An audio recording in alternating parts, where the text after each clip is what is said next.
کاشف انور صاحب، آپ کی ایکسپرٹیز بھی ہیں ٹیکسز پہ، آپ ہمیں اس پہ روشنی ڈالیں کہ آپ کیا کہتے ہیں کہ ہماری بجلی اور گیس کی اور باقی اور بھی چیزوں کی قیمتوں میں اضافہ کرنے کو کہا جا رہا ہے IMF کی طرف سے، تو اس کے کیا اثرات آئیں گے؟ دیکھیں، اس میں کوئی دو رائے نہیں ہے کہ جو ایڈیشنل ہم نے 415 بلین روپوں کا کہا گیا ہے، اور IMF کے کہنے پہ ہم نے انٹرسٹ ریٹ کو بھی بڑھا دیا ہے، ہم نے IMF کے کہنے پہ اور ٹیکسز کو بھی بڑھایا ہے، اور نہ صرف اب 22% ہمارا کائبار کا ریٹ ہے، اب تو سیلز ٹیکس کا ریٹ بھی 22% ہو گیا ہے، 18 + 4% ایڈیشنل، اور اس کو بھی اس سے جی ضرور مہنگائی آئے گی، اور الٹیمیٹلی لیکن پھر وہی بات ہے کہ ہم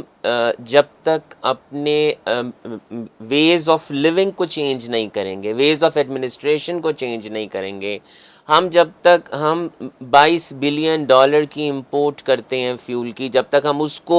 ریڈیوس نہیں کریں گے، جب تک، اور میں تو یہ کہتا ہوں کہ the mother of all evils because of any other factor، وہ آپ کی ڈیویلویشن ہے۔ ہمیں جو کہ آپ کا سوال ہے پرٹیکولر کہ ٹیکس پہ،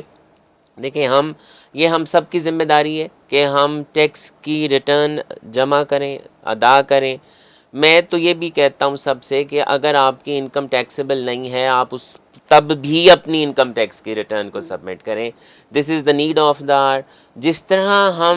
ہم پہ فرض ہے نماز پڑھنا، میں یہ کہتا ہوں کہ آپ اپنے اوپر فرض کر لیں اس بات کو، کیونکہ ایز اے نیشن آپ کا یہ فرض ہے، ایز اے نیشن آپ کی ذمہ داری ہے۔ اور دیکھیں، ہمیں اس وقت یہ نہیں سمجھ آ رہی کہ تمام ڈپارٹمنٹس آپس میں بہت انٹیگریٹ ہو گئے ہیں، ان کے پاس ہماری ہر انفارمیشن ہے۔ ابھی سسٹمز ہمیں یہ نہیں بتا رہے کہ ان کے پاس ہماری ہر انفارمیشن ہے۔ آج کل سال 2 سال بعد FBR نے، PRA نے آپ سے پوچھنا ہے کہ یہ پلاٹ آپ نے خریدا کہاں سے خریدا، یہ پلاٹ بیچا، پیسے کہاں گئے، ٹریولنگ کی، کیونکہ اس وقت بھی آپ اپنے پورٹل پہ چلے جائیں FBR پہ، وہاں پر IRIS کا آپ کی اکاؤنٹ ساری ہے، ڈیٹیل ہے وہاں پہ، سب ہر ڈیٹیل ہے وہاں پر، them. ہم کوئی چیز نہیں چھپا سکتے اور ہمیں چھپانی چاہیے بھی نہیں۔ ہمیں جب تک ہم ٹیکس نہیں دیں گے تب تک ہم ملک کو نہیں بچا سکیں گے۔ اس میں کوئی دو رائے نہیں ہے کہ انڈائریکٹ ٹیکس سارے دیتے ہیں، میں ہی چینلز پہ بیٹھ کے یہ بات کرتا ہوں، ہم تمام پاکستانی ٹیکس دیتے ہیں،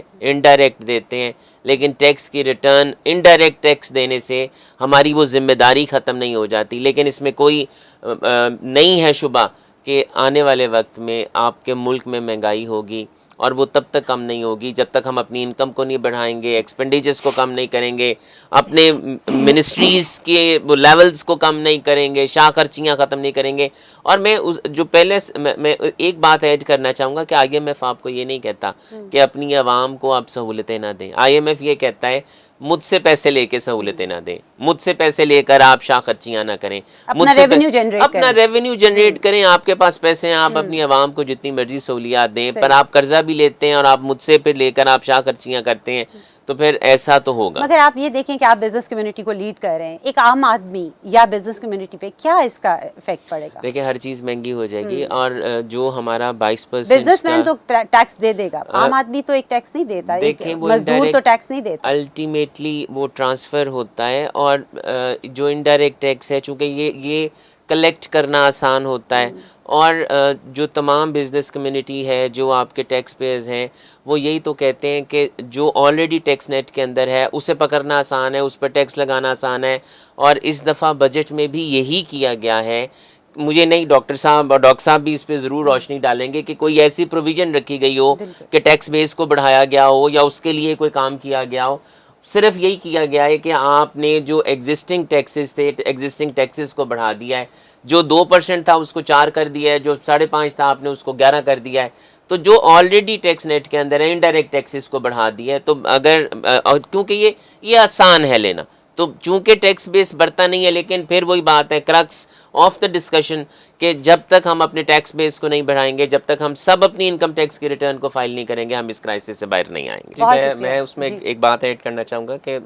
ہم بھی لاہور چیمبر کے پلیٹ فارم سے یہی بات کر رہے ہیں کہ political stability is very important for economic stability, اور ہم نے چارٹر آف اکانومی پہ کام بھی کیا ہے، اور ہم نے تمام پولیٹیکل پارٹیز کو لیٹرز بھی لکھے ہیں کہ آپ آئیں اور ہمارے ساتھ اپنا چارٹر آ کے شیئر کریں، تاکہ ہم بھی یہی کہہ رہے ہیں کہ جس کی مرضی گورنمنٹ آئے، اگلے 10 سے 15 سال کا آپ کا پلان ہونا چاہیے کہ آپ نے ملک کو لے کے کیسے چلنا ہے۔ تو آپ نے بالکل درست کہا کہ نہ صرف چیمبرز، میرا تو خیال ہے جی کہ ہر شعبہ فکر کے لوگ یہ کہہ رہے ہیں کہ چارٹر آف اکانومی کو سائن کیا جائے، تاکہ ملک کو اگر آپ نے صحیح سمت پہ لے کر آنا ہے تو اس کے بغیر ہم صحیح سمت پہ کوئی بھی نہیں جا حکمران سکتے. آئے اس کو پتا ہو کہ ہم نے اگلے 10 لے سال کے کا کیسے پلان جانا کیا ہے. ہے، کیسے لے کے چلنا ہے. بہت شکریہ آپ کا کاشف صاحب. تو ڈاکٹر صاحب اٹ از ویری امپورٹنٹ کہ جو ابھی ہم بھی ڈسکس کر رہے ہیں کہ جو بلیک اکانومی کا پیسہ ہے، یا جیسے ڈاکٹر صاحب نے کہا شیڈو اکانومی کا ہے، اس کو باہر لانا بھی تو بہت ضروری ہے.